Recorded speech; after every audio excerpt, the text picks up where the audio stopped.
যে সুইডেনে 2025 থেকে স্পাউসও একবারে ফ্লাই করা যায় না, এবং এটা তারা অফিসিয়াল সোর্স মাইগ্রেশন মার্কেট বলেন, এম্বাসি অফ সুইডেন ঢাকা বলেন, তারা কিন্তু বারবার এটা নিয়ে ওয়ার্ন করছে যে সেপ্টেম্বরের আগস্ট পর্যন্ত তারা মেইন অ্যাপ্লিকেন্টের ভিসা ফাইল প্রসেস করবে, এবং সেপ্টেম্বর থেকে তারা স্পাউস বা ডিপেন্ডেন্ট যিনি আছেন তার ভিসা প্রসেস করবে। সো এর আগে পাওয়ার কোনো পসিবিলিটিস নাই। তারপরেও অনেকের তো আশা থাকে যে যদি দেয় একসাথে।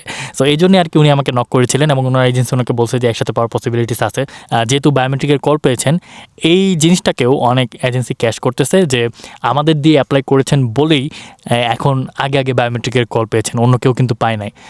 সো এটার কোনো আসলে কোনো ভিত্তি নাই। এই ব্যাপারটা হলো যে বায়োমেট্রিক দিলে আপনার ভিসা হয়ে যাবে এর কোনো গ্যারান্টি নাই, সেটা মেইন অ্যাপ্লিকেন্ট হন বা স্পাউস অথবা ডিপেন্ডেন্ট হন।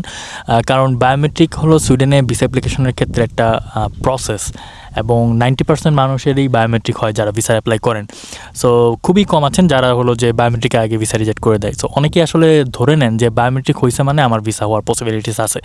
সো ব্যাপারটা একদমই এরকম না। আপনার বায়োমেট্রিক হইলেও তারপরেও তারা ভিসা রিজেক্ট করতে পারে। বায়োমেট্রিক হওয়ার পর আপনাকে ইন্টারভিউ কল করতে পারে, আপনার কাছে সাপ্লিমেন্ট ডকুমেন্ট চাইতে পারে, তারপর ইন্টারভিউ কল না করেও আপনার ভিসা রিজেক্ট করে যেতে পারে।